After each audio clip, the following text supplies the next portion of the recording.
Hi everyone! Welcome to my channel. This is Jonah Vlog. Please subscribe and like my channel. Thank you! So ayan, bago tayo magsimula, syempre punta muna tayo sa ating Google. So open natin yung ating Google, search nyo lang ay www.canva login.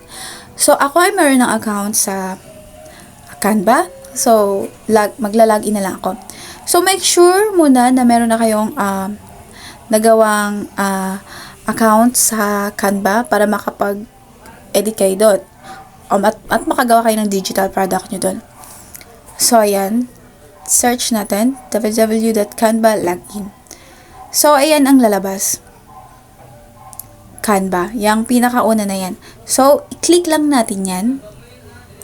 Automatic, pag na-click natin yan, madadirect po tayo sa ating Canva account. So, ayan. So, namili na ako ng aking background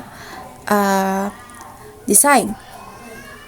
So, yan. Bahala na kayo kung anong design ang gusto nyo. Kung background. Ang gagawin ko kasi ay ebook cover. So, may napili na ako. So, ito ang aking napili na design. So, yan. Depende sa inyo kung anong design ang gusto nyo gawin. Kasi, digital ang product ang gagawin nyo. So, kayo na lang ang magiging creative sa inyong gagawin na product para makapag-sell kayo. So, clinic ko nga pala yung element at nag-search ako ng cuts. So, yan nga. Di ba, clinic natin yung element. So, search natin sa taas, cut. So, yan, mag-scroll up lang po tayo para makapili ng design. So, i-scroll up nyo lang po para makapili kayo ng mga design na gusto nyo. So, yan na yung napili ko. So, pwede natin yung i-adjust. Pwede natin palakihin yan at paliitin. Adjust lang po natin. So, next ko naman design ay dog.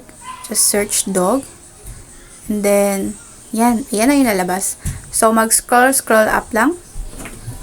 So, yung nakikita nyo nga palang pro ay may bayad po yan. Yan, may nakalagay pro, diba? May nakikita po kayong pro. So, iwasan na lang po natin ang pag-click ng pro kasi may bayad po yan. So, ang piliin na lang po natin yung walang nakalagay na pro. Kasi free to use po yan. So, yung next ko naman pong design is anime girl standing. So, yan. So, scroll up ulit. And then, yan. Yan yung naselect ko. So, adjust lang natin para maging maayos yung aking mga napiling design. So, yan. Adjust po natin.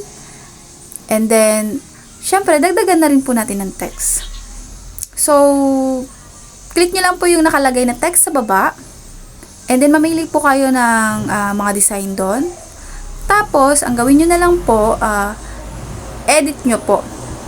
So, palitan nyo po, di ba, na-click nyo na po yun, palitan nyo na lang po ng bago nyong text. Yan. Yung pinaltan ko po kasi, yung nilagay ko ay my cutie friend.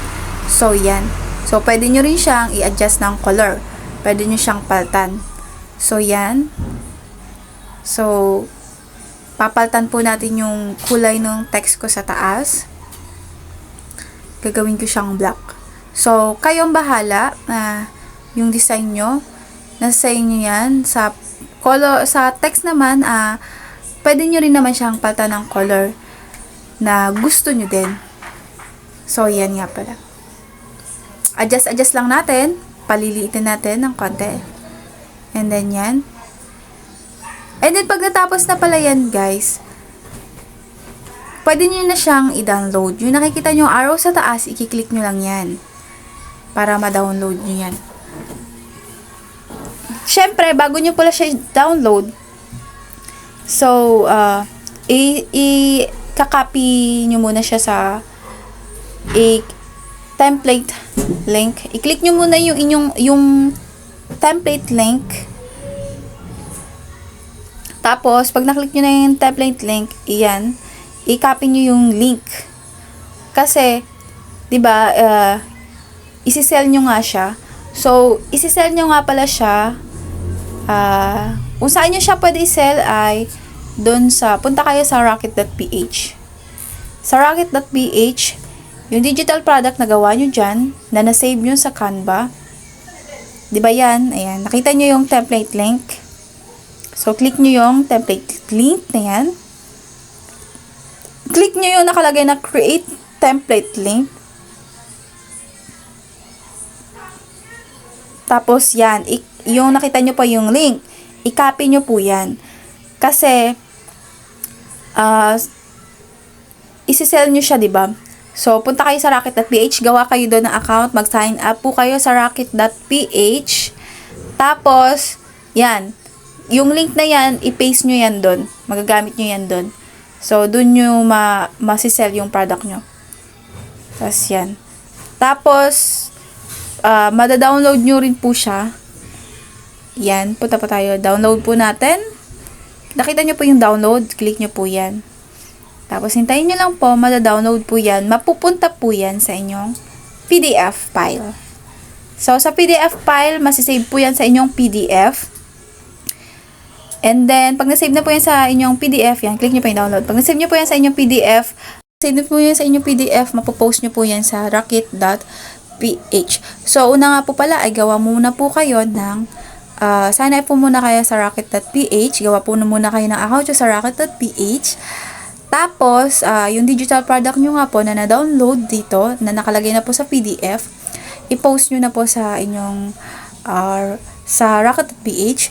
Tapos, wag nyo rin po ikalimutan yung ilagay yung link na nakopy nyo dito po sa Canva. So, yun nga po yung link, ilalagay nyo po yan doon sa rocket.ph. Ikakopy nyo po doon. So, yan lang po. Hanggang yan lang po yung aking video. So, thank you. Gawa na lang din po kayo ng account sa rocket.ph. So, yan lang po. Thank you.